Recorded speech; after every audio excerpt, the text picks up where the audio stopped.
광고 말씀 먼저 한마디 말씀드리면요. 오늘부터 추석 연휴가 시작이 되는데요. 토요일 날도 개천절 휴일입니다.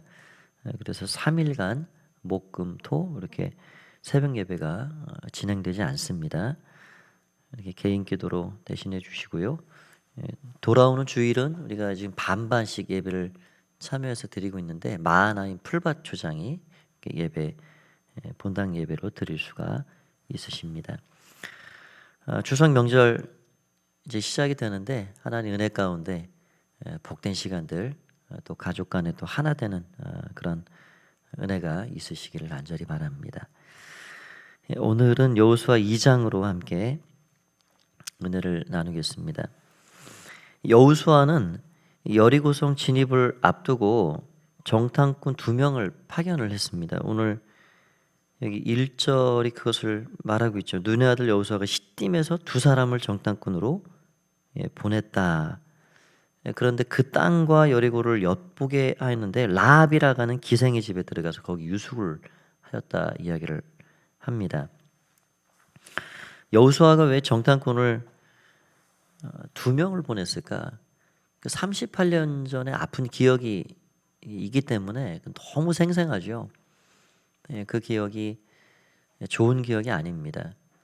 대표들 12명이 파견을 갔는데 숫자에 밀린 겁니다. 숫자에.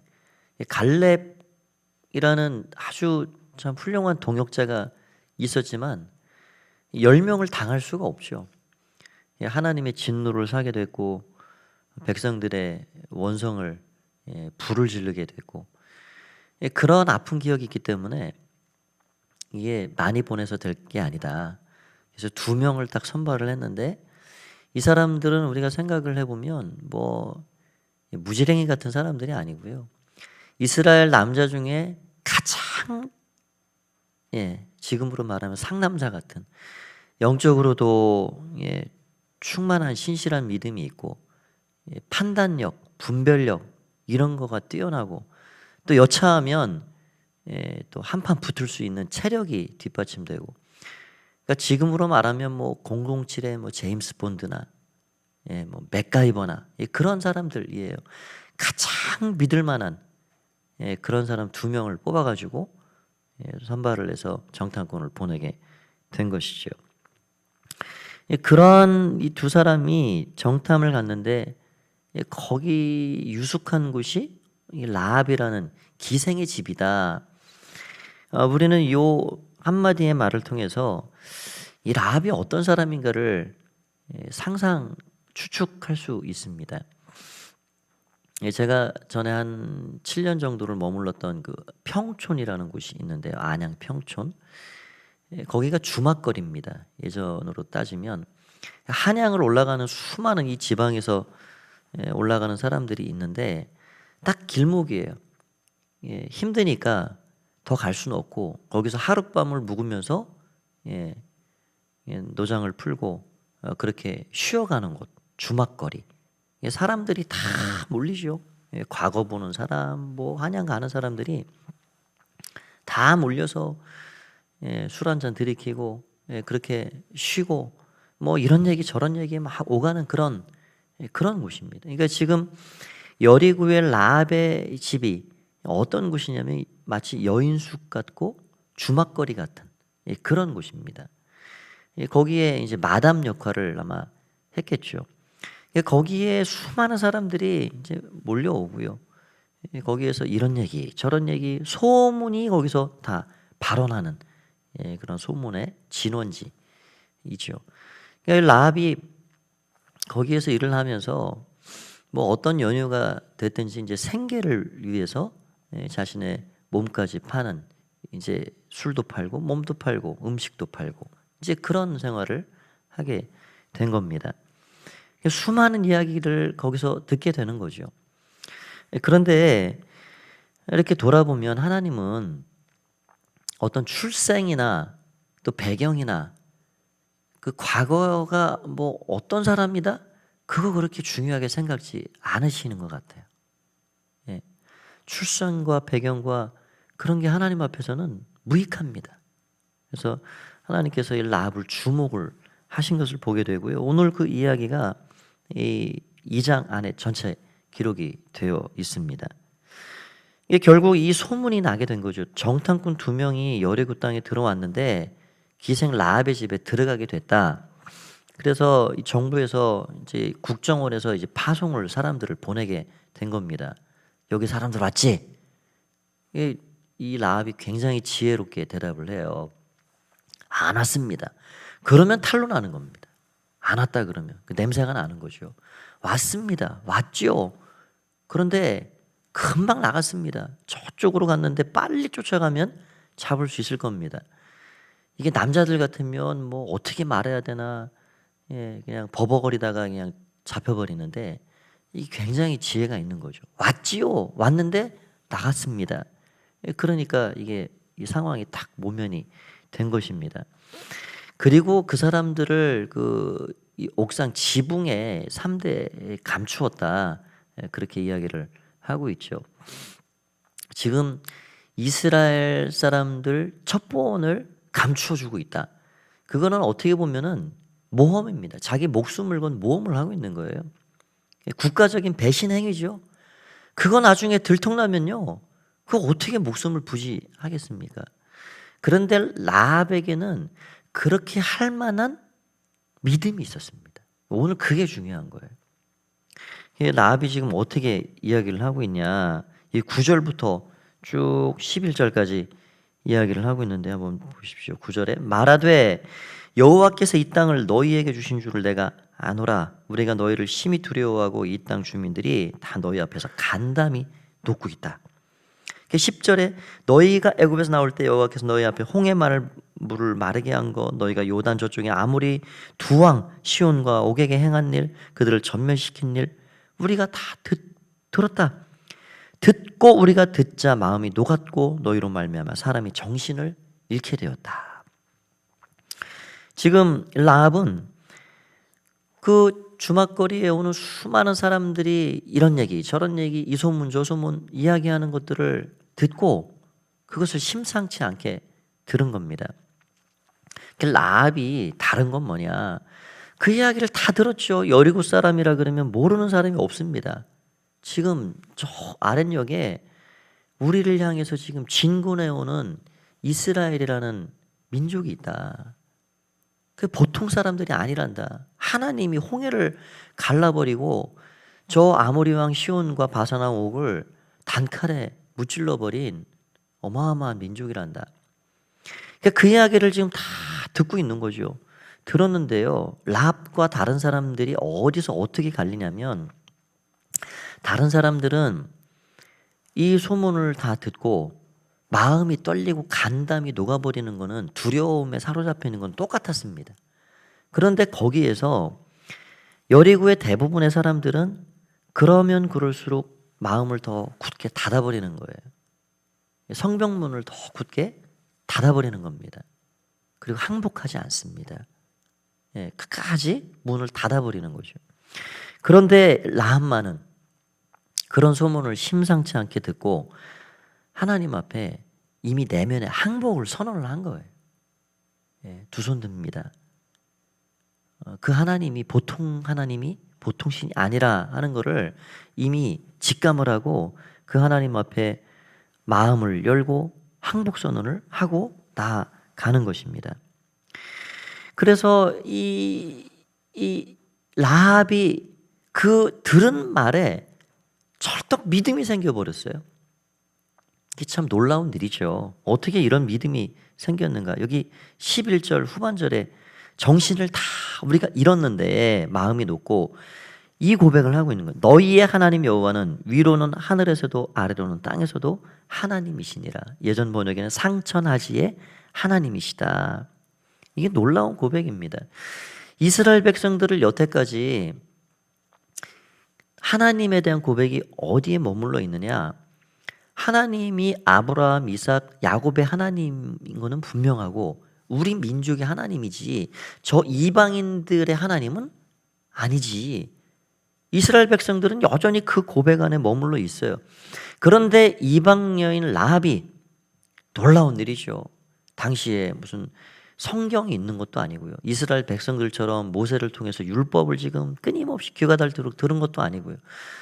목회자가 있었던 것도 아니고 기적의 현장을 두 눈으로 목도한 것도 아니고 어떻게 이 라합이 그 살아계신 천지를 창조하신 그 전능하신 하나님이 위로는 하늘로도 아래로는 땅으로도 상천하지의 하나님, 온 천하의 하나님이라고 그렇게 그 하나님을 고백하고 있는지 이거는 놀라운 일입니다. 이스라엘 백성들도 하나님은 우리 민족의 하나님 그 이상 넘어가질 못하는데 그 하나님을 상천하지의 하나님이라 고백을 하고 있는 거예요.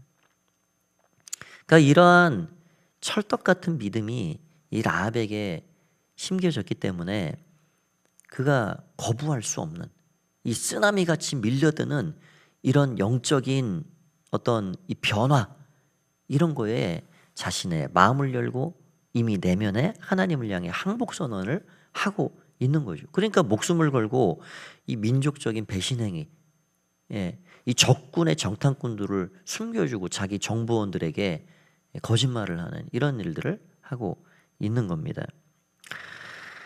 지금 라합에게는 눈이 있는데요. 세 개의 눈이 있는 겁니다. 첫 번째로는 이 라합이 그걸 한번 생각을 또 해보실 게 결혼을 누구하고 했냐면 살몬이라는 남성하고 했습니다. 살몬, 우리가 이 마태복음 족보에 보면 살몬이 나오는데요. 보통 이 살몬이 누구냐? 이 두 명의 정탐꾼 중에 한 명이었을 것이다. 그렇게 보는 거예요. 그러니까 이 라합이 그 주막거리에서 일을 하면서 얼마나 많은 사람들을 봤겠습니까? 저놈은 술값 안 내고 나갈 그럴 놈. 뭐 저 사람은 이 주머니가 좀 두둑할 만한 사람. 그러니까 딱 보면은 보는 눈이 있는 거예요. 사람을 딱 보면은 보는 안목이 있는 겁니다. 뛰어난 안목. 이 사람을 보는 눈이 그에게 있었고요. 그래서 이 두 명의 정탐꾼들이 왔을 때 금방 알아보는 거죠. 그 다음에는 하나님을 보는 눈이 있습니다.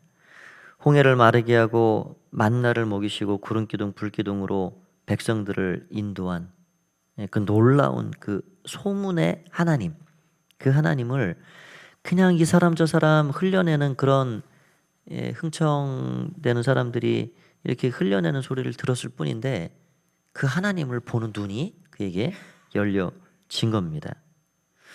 또 하나는 시대와 역사를 보는 눈입니다. 이 가장 중요한 눈이죠. 시대와 역사를 보는 눈. 여기 9절 말씀에 이런 고백을 하고 있는 거예요. 말하되 여호와께서 이 땅을 너희에게 주신 줄을 내가 아노라. 이제 여리고의 시대는 끝난 것을 내가 압니다. 내 민족 내 나라지만 이제 이 여리고의 시대는 막을 내리고 있음을 내가 압니다. 내가 직감합니다. 그리고 당신들의 시대가 지금 새 시대가 도래하고 있습니다. 나는 그 새 시대를 맞이할 겁니다. 그런 거예요. 예수님께서 깨어 있어라. 깨어 살아라. 너희가 날씨가 어떻다 일기예보 듣고 뭐 비 온다 그러면 비 올 준비를 하고 채비를 하듯이 예보를 듣고 아침에 비 안 와도 우산을 가지고 나가는데 왜 시대가 변하고 시대가 바뀌는데 너희는 시대를 분간하지 못하느냐. 그러니까 우리 그리스도인들에게는요 항상 그 우리의 안목이 어디에까지 가 있어야 되냐면 하나님의 나라, 그 하나님께서 어떻게 이 구속의 역사를 끌고 가시는가. 우리가 지난주에 요한계시록을 읽었잖아요.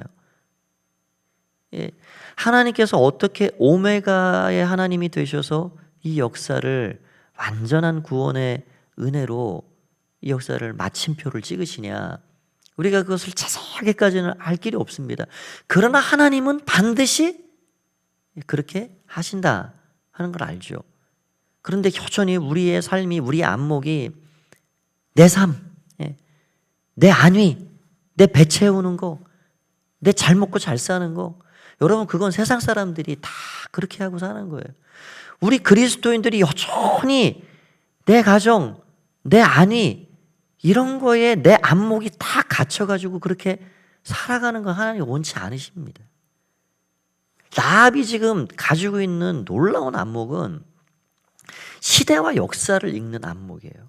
이 코로나 시대가 이렇게 불현듯 이 인류의 이 세계에 찾아왔는데 이게 도대체 뭔가, 우리가 정확히 이 원인과 결과, 의도, 그 하나님은 도대체 무엇을 원하실까 알 수는 없습니다. 그러나 우리는 기도하면서 더듬어 찾아가는 거예요. 이런 고통의 시대가 뭐 너나 할 거 없이 온 세계를 뒤덮고 있는데, 이러한 시대 가운데 하나님은 우리에게 무엇을 다시 도로 찾으라 그러시는가? 하나님 우리에게 뭘 놓으라 하시는가? 하나님 우리에게 어떤 시대를 읽고 하나님 앞에 정말 더 믿음으로 살아가기를 원하시는가? 시대를 읽을 수 있는 안목을 가지라.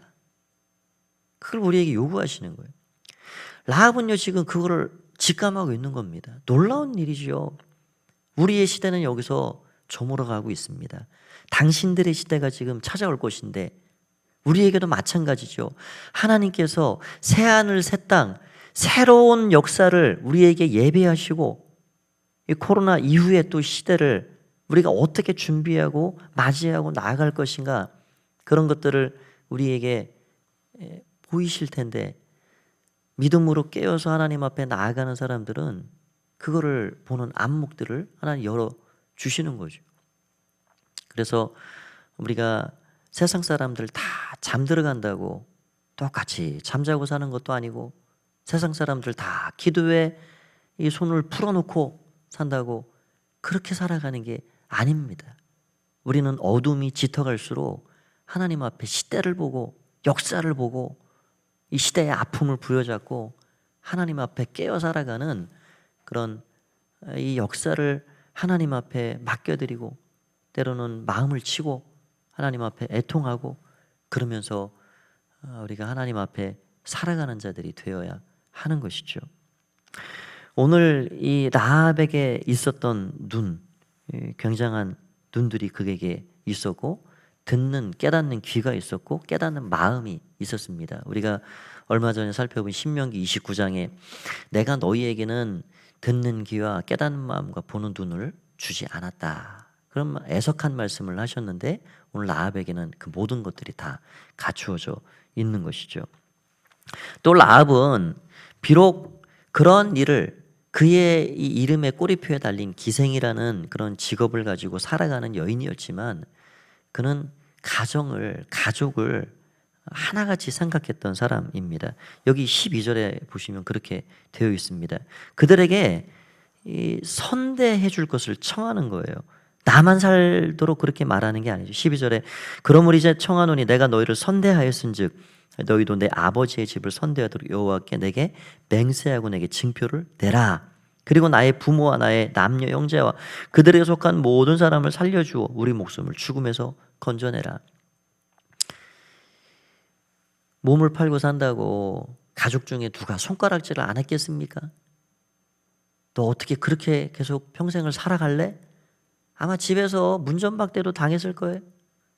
그럼에도 불구하고 내 아버지 집, 내 형제 자매 다 기억해 주십시오. 나 하나 살겠다고 그런 게 아니고요. 우리가 이제 명절을 맞이해서 늘 우리 마음에 기도의 제목 한켠에 무거운 하나님 앞에 마음들이 있죠. 우리 일가 친지에 대한 구원의 문제입니다. 하나님 앞에 평생의 기도 제목이죠. 가정마다 이 기도 제목이 없는 가정은 없습니다. 평생의 기도 제목이죠. 라합은 자기에게 때론 편치 않는 그런 마음까지 준 사람들도 있겠지만 가족 모두를 위해서 기억해 달라고, 마치 십자가상의 이 죽음의 위기 가운데 있는 우편의 강도처럼 여기 기억해 달라 그러는 거예요. Never forget me. 나를 잊지 말아 달라고, 나를 기억해 달라고. 이 한마디의 고백이 결국 구원의 은총을 받게 되는 것입니다. 그 은혜가 18절을 보십시오. 이게 놀라운 또 십자가의 예표가 되는 거예요. 18절에 우리가 이 땅에 들어올 때에 우리를 달아내린 창문에 이 붉은 줄을 메고 내 부모와 형제와 내 아버지의 가족을 다 내게 모으라. 그 말을 듣고요, 21절에 보면 라합이 이르되 너희의 말대로 할 것이라고 그들을 보내어 가게 하고 붉은 줄을 창문에 매니라. 그날부터 바로 붉은 줄 맸습니다. 이 붉은 줄이 무엇입니까? 십자가에서 흘리신 예수님의 붉은 보혈의 피를 상징하고 있는 거죠. 십자가 뒤에 다 감추어져 있으면, 십자가 뒤에 가리워져 있으면 누구든지 구원의 은혜를 받게 되는 것입니다. 나뿐만 아니라 우리의 가정과 우리의 일가친지 모든 사람들이 다 십자가 뒤에 감추어져서 그 십자가의 은혜를 통해서 하나님 앞에 구원의 은총을 입고 살아가는 거죠. 오늘 라합의 이야기를 잠시 생각을 했습니다. 우리가 하나님 앞에 정말 눈이 열리고 귀가 열리고 깨닫는 마음이 있고 시대를 분별하고 시대를 읽고 그래서 놀라운 신앙 고백을 가지고 날이 갈수록 깊이 있는 신앙 고백을 가지고 하나님 앞에 십자가의 은혜를 힘입고 믿음으로 나아가는 자들이 되어야 할 것입니다.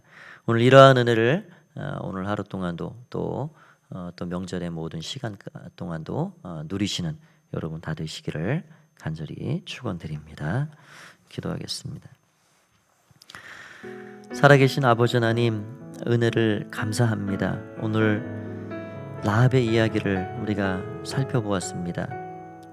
놀라운 신앙 고백을 하나님 앞에 올려드리는 귀한 여인, 예수님의 증조 할머니가 되어서, 다윗의 증조 할머니가 되어서 그렇게 참 믿음의 족보의 이름을 남긴 귀한 여인, 출신도 배경도 그의 직업도 하나님 앞에서는 중요하지 않음을 보게 됩니다.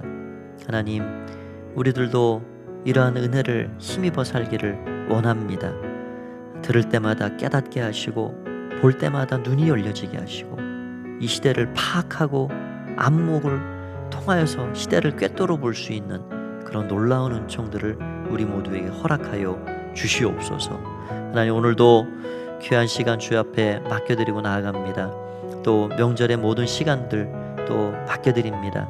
라합이 가족을 또 일가 친지를 끔찍히 생각했던 것처럼 우리도 우리 가족의 구원을 위해서 늘 하나님 앞에 기도하고 또 애쓰고 그렇게 나아갈 수 있는 주의 백성들 되게 하여 주시옵소서.